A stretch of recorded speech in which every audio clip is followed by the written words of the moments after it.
3 मासूम बालिकाएं खड़ी थी जो कि पानी के डिग्गी में साथ रह गई। अधिकारियों द्वारा लोगों को शांत करने के लिए, क्योंकि उन सभी के नामों के पीछे बिश्नोई होने के कारण उनको टारगेट किया गया। नमस्कार दोस्तों, मैं हूं संदीप बिश्नोई और आप देख रहे हैं मेरा शो जानोगे तभी तो मानोगे।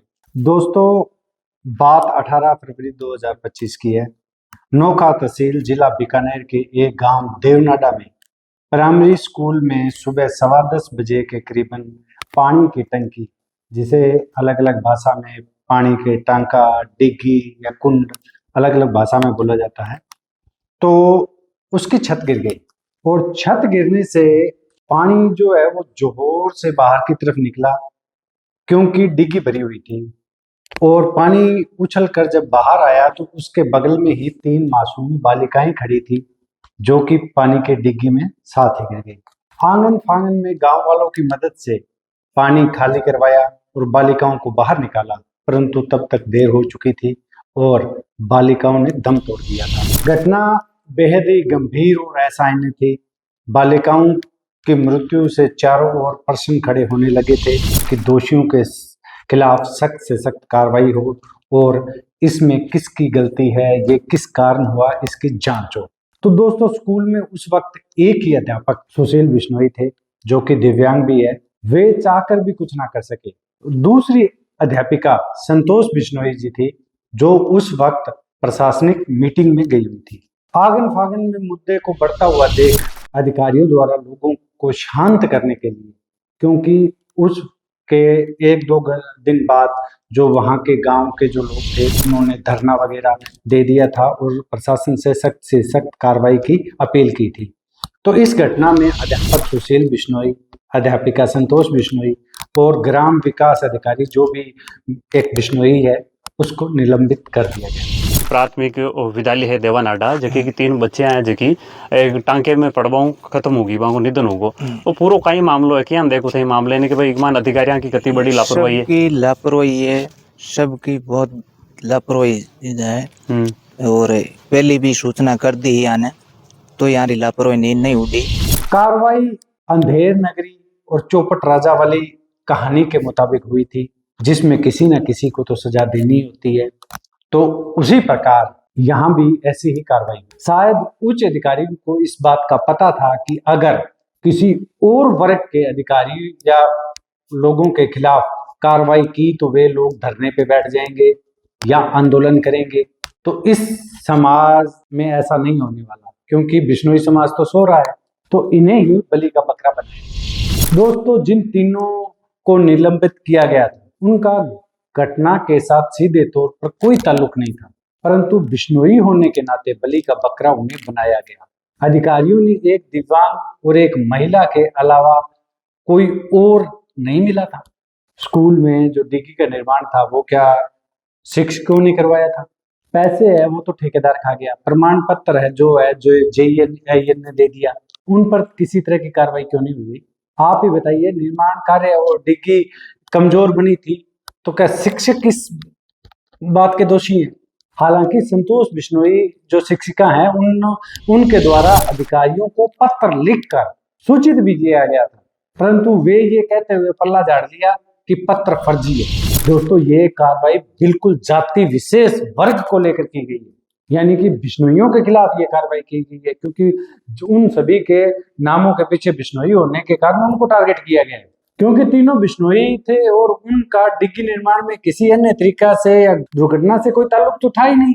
जबकि एक शिक्षिका तो उस वक्त मीटिंग में थी, वो वहां पे मौजूद भी नहीं थी। अब ये सवाल पैदा होता है कि बिश्नोई जाति को लेकर कार्रवाई की गई है और बिश्नोई समाज को कोई फर्क भी नहीं पड़ रहा है।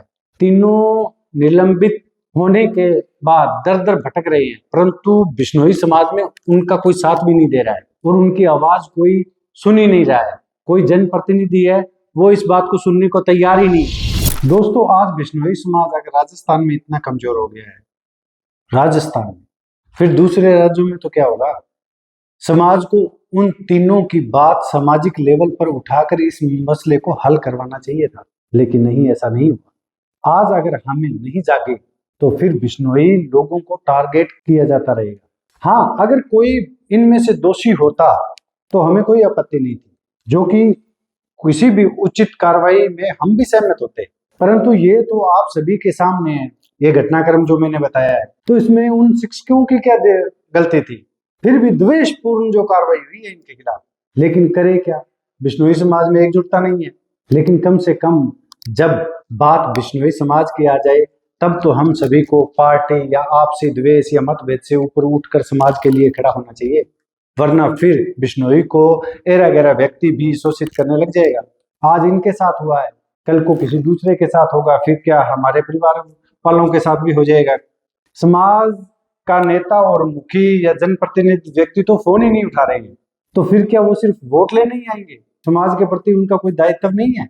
हम कब तक यही सोचते रहेंगे कि हमें क्या लेना है, ये तो हमारा मुद्दा नहीं है, परंतु हम गलत सोच रहे हैं।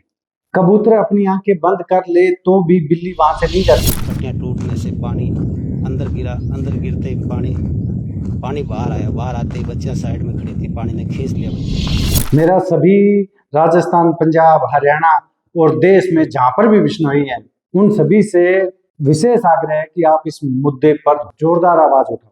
अगर आप कुछ नहीं कर सकते तो इस वीडियो को कम से कम शेयर कर दो, ग्रुपों में शेयर कर दो, हर बिश्नोई के पास ये वीडियो पहुंचे, उन्हें पता चले कि बिश्नोई टारगेट किए जा रहे हैं। क्योंकि एक प्रकाश जी हैं खारा से, वो जो है वो पंचायती राज और माध्यमिक विद्यालय जो टीचर का यूनियन होती है उनके उप प्रधान भी है, तो उनके द्वारा इस मसले को उठाया गया था, परंतु कोई विशेष इस बात का समाज के लोगों ने उनको समर्थन नहीं दिया और अभी तक वो इस मुद्दे को उठा भी रहे हैं।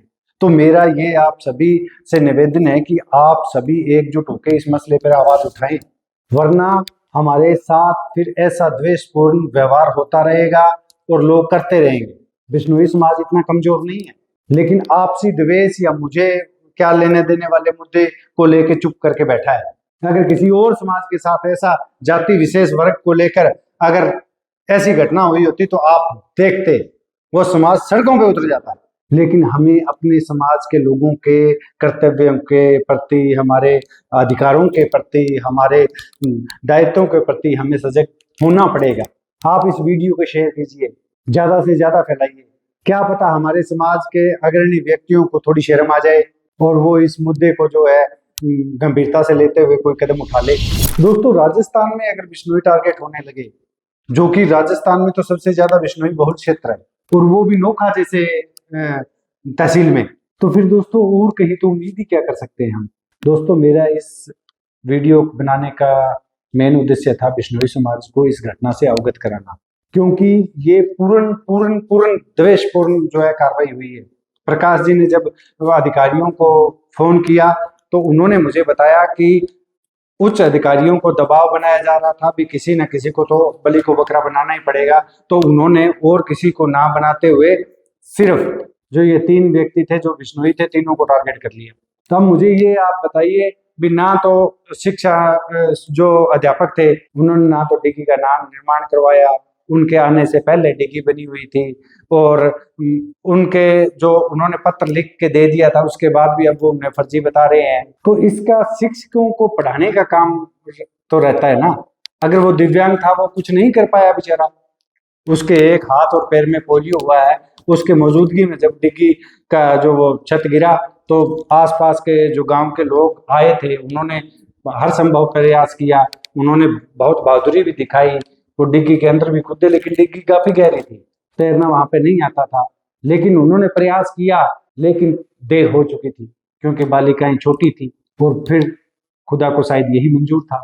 तो इस तरह की घटना तो हो गई, लेकिन उसके अंदर क्यों जेईएन पर कार्रवाई नहीं हुई? क्यों जो ठेकेदार था, जो जिसने घटिया निर्माण करवाया था, उसके खिलाफ कार्रवाई हुई? ये तो वही बात होगी ना बे, अगर रोड के ऊपर पुल बना है, अगर पुल गिर जाए तो पास का जो खेत का जमींदार हो या जमीन का मालिक हो, उसको आप सजा दे दो भी तेरी खेत में पुल था। तो सेम वैसी ही कार्रवाई हुई है और ये तीनों बेचारे दर बदर भटक रहे हैं, लेकिन बिश्नोई समाज में कोई इनकी बात सुन भी नहीं रहा है, तो ये कहाँ जाएंगे? आप ही बताइए। अगर कोई बिश्नोई अग्रणी नेता है, उनके पास नहीं जाएंगे, अगर वो इनकी बात नहीं सुनेंगे तो सुनेगा कौन? बाकी समाज को क्या लेना है उससे? आप ही बताइए। तो दोस्तों, मेरा तो आपसे पुनः निवेदन है, इस वीडियो को ज्यादा से ज्यादा शेयर करिए। आप बाकी सब बातें छोड़ दीजिएगा। इतनी सारी वीडियो शेयर करते हैं आप फेसबुक के माध्यम से, यूट्यूब के माध्यम से, इंस्टा के माध्यम से। मेरा आपसे निवेदन है, इन तीनों को न्याय दिलवाने के लिए बिश्नोई समाज को एक होना पड़ेगा, एक मंच पे आना पड़ेगा और आवाज भी उठानी पड़ेगी। हो सकता है इस वीडियो के माध्यम से कुछ न कुछ हल निकल जाए, या कहीं कोई अगर समाज के अग्रणी नेता है तो उनके दिमाग में कोई योजना आ जाए। तो उन सभी को जगाने के लिए इस वीडियो को आप, चाहे आप पंजाब से हो, चाहे हरियाणा से हो, चाहे राजस्थान से हो, या देश के कहीं भी किसी भी हिस्से से हो, आप इस वीडियो को कृपया करके ज्यादा से ज्यादा शेयर करें। मेरा आपसे बस इतना ही निवेदन है। और कमेंट के जरिए अपनी राय जरूर बताएं भी क्या कर सकते हैं। अगर नोखा के आसपास के रहने वाले लोग हैं, आपको इस मुद्दे की जानकारी होगी, तो आप क्या कर सकते हैं, कृपया आप भी बताएं, कमेंट बॉक्स में जरूर लिखें। और बेहतरी की उम्मीद में आज की वीडियो यही समाप्त करता हूं। राम राम, नमस्कार,